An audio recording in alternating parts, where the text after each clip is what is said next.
So, ayan, ginamit na natin at sa may lababo na natin siya pinatong kasi ang liit pala niya. And yan, gumagana naman. Naka 5 minutes tayo. Puro andis ang ano. Kaya lang ganyan siya. Parang napuno yata, no? Ayan, lumalakas naman. Baka masyadong mabigat, no? Bawasan. Ayan.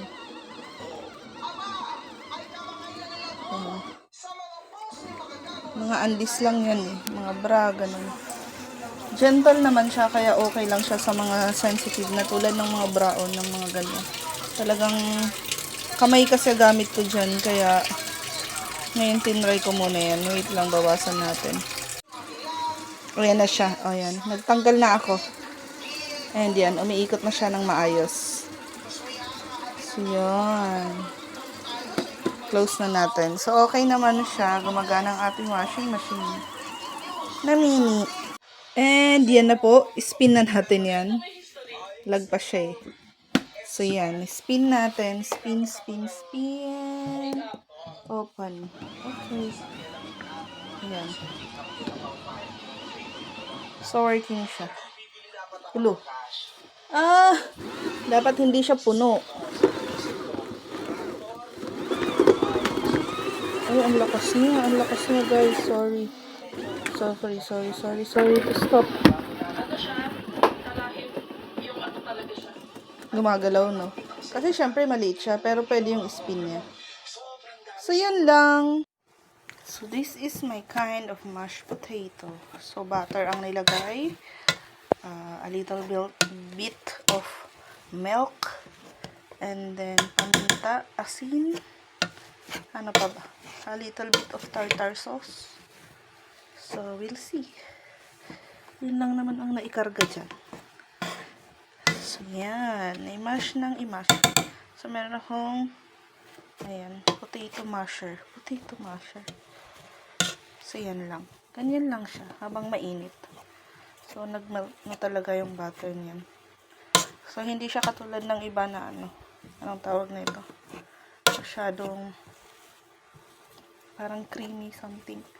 Hindi, sakto lang talaga siya. And yung aking pinagmashan is yung non-stick na aking ano, kaya yan oh, hindi siya na-stick talaga. Diba? Yun. So, okay na yan for tomorrow. For tomorrow's breakfast. Mashed potato tayo and then pork chop and then egg. Nag-boil na ako ng egg. Diba? Kasi baka mali tayong magising. So, ang lulutuin lang natin bukas ay ang ating pork chop. Marinated na yun. So, yun lang. Mashed potato. May mashed potato ice cream. So, yan. Yan ang lagayan natin. Pinoy tayo. So, yan. Yan yung ating mashed potato. Ang ganda niya. For tomorrow, nilagay natin sa lagayan ng ice cream.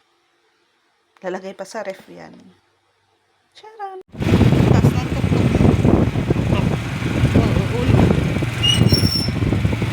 Hindi nakita yung daanan doon. Ginamit pa yung tulay, diba? Tapos pagka tinamaan ng malas, mag-aano na naman siya. Anong gagawin? Anong dapat gawin? Pagka ganon. Ako, naka-helmet ako ah. Huwag kayo.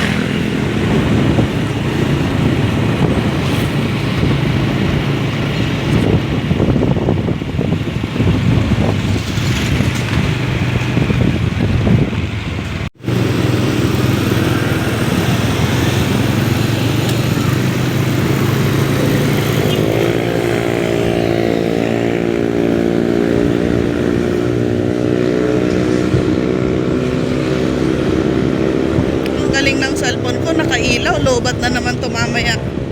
Buti nakita ko sa salamin mo, nakailaw pala. Isip na yan. Ay, nako.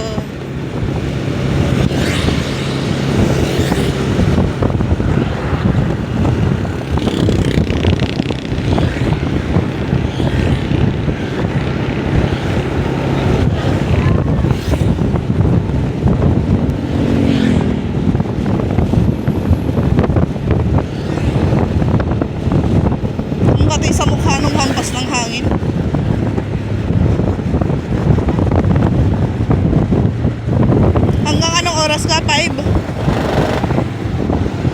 Hanggang 5 ka ba?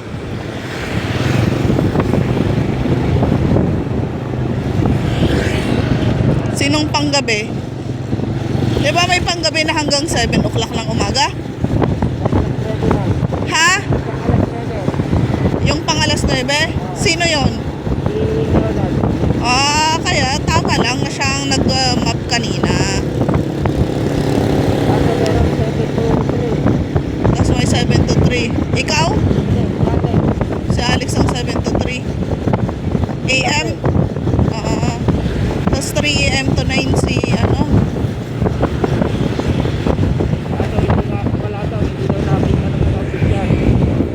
Oh, wala eh. Pagdating ko, wala.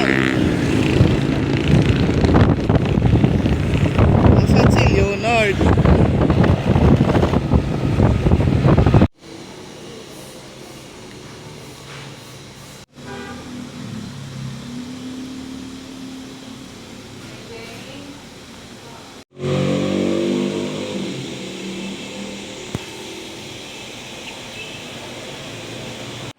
Lunch time. So yan, saging, dalawang itlog, grilled pork chop, and sinigang sa miso na fish.